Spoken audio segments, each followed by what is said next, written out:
Welcome to Health Skill Channel. How much caffeine is too much? Here's what a dietitian has to say. When does your coffee habit start to cross the line from productive and enjoyable to risky and unhealthy? Caffeine is a natural stimulant well known for its health benefits, from boosting your mood to reducing your risk of type 2 diabetes. However, having too much can be harmful to your body. Everyone widely consumes caffeine, whether it's in coffee, tea, or energy drinks. According to the National Health and Nutrition Examination Survey, approximately 90% of the U.S. population relies on caffeine's stimulant effect to get them moving physically and mentally each morning. This isn't necessarily a bad or unhealthy habit, assuming those caffeinated beverages aren't loaded with added sugars. In fact, research suggests that moderate caffeine consumption improves alertness, cognitive performance, and mood, and even helps you live longer. But at what point does caffeine intake can be unhealthy? What are the signs and symptoms of too much caffeine? And how much is too much in a day? Related, what happens to your body when you drink caffeine? How much caffeine is safe? In general, the 2020 to 2025 dietary guidelines for Americans advise that up to 400 milligrams of caffeine, around 4 to 5 cups of coffee, each day can be part of a healthy diet. The FDA also cited this dosage as causing no adverse effects in most adults. However, some people could be more sensitive to caffeine's stimulant effects. If you take certain medications, such as antidepressants and anticoagulants, you should talk to your healthcare team to learn how much caffeine is safe for you. Also, people who are pregnant, breastfeeding, or becoming pregnant should consume no more than 200 milligrams of caffeine per day, per the National Institutes of Health. There are no U.S. official guidelines on how much caffeine is safe for kids and teenagers. Yet, according to the Government of Canada, children and teenagers should not consume more than 2.5 milligrams per kilogram of their body weight. Symptoms of too much caffeine. Consuming slightly more than 400 milligrams of coffee increases the risk of side effects, such as 1. Nervousness. 2. Jitters. 3. Heart racing. 4. Nausea. 5. Headaches. 6. Frequent urination. 7. Increased thirst. 8. Not being able to fall asleep. 9. Irregular heartbeat. 10. Chest pain. Even with this upper limit, it's important to be aware that caffeine affects each person differently. The body's metabolism and management of caffeine are influenced by age, health status, medications, smoking, and even certain genetic variants, per a 2018 publication, Pharmacological Reviews. The body also slowly builds a tolerance when caffeine is regularly consumed.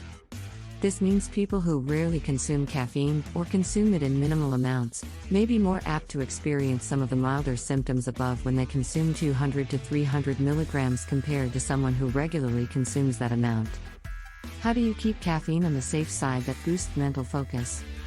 Keeping tabs on your caffeine intake is your best bet, and this involves becoming familiar with the amount of caffeine in its primary sources. Caffeine in drinks and foods.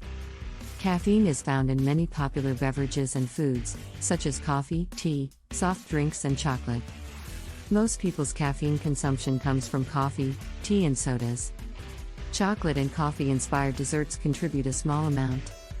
Other contributors are energy drinks and other products, like caffeinated gum, which contain added caffeine.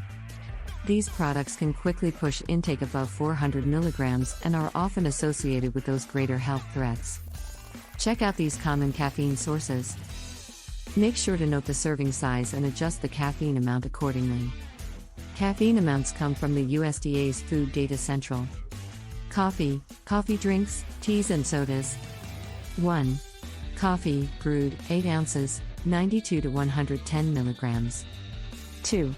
Coffee, instant, 8 ounces, 63 milligrams. 3.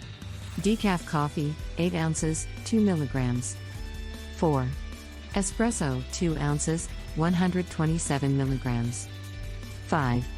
Hot or iced latte, 8 ounces, 88 milligrams. 6. Cappuccino, 8 ounces, 86 milligrams. 7. Green tea, iced or hot, 8 ounces, 8 to 29 milligrams. 8. Black tea, iced or hot, 8 ounces, 48 milligrams. 9.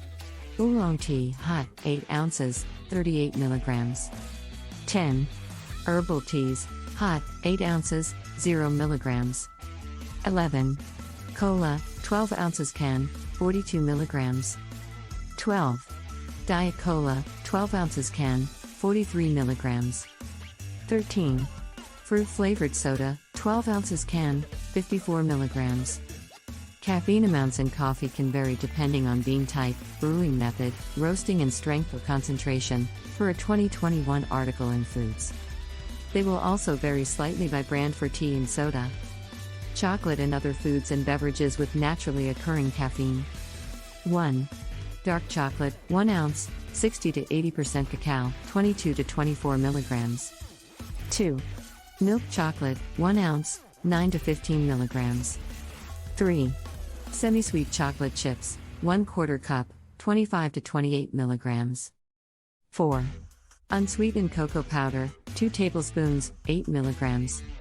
5. Hot cocoa, 8 ounces, mix or homemade, 5 to 8 milligrams. 6. Tiramisu, 1 cup, 64 milligrams. 7. Chocolate-covered coffee beans, 2 tablespoons, 160 milligrams. 8. Soft-serve chocolate frozen yogurt, 8 ounces, 9 milligrams. 9. Chocolate-flavored instant breakfast, 1 packet, 10 milligrams. Although most of these amounts are minimal, they still contribute to daily intake. Energy drinks and others with added caffeine. 1. Monster or Rockstar, 24 ounces can, 238 milligrams. 2.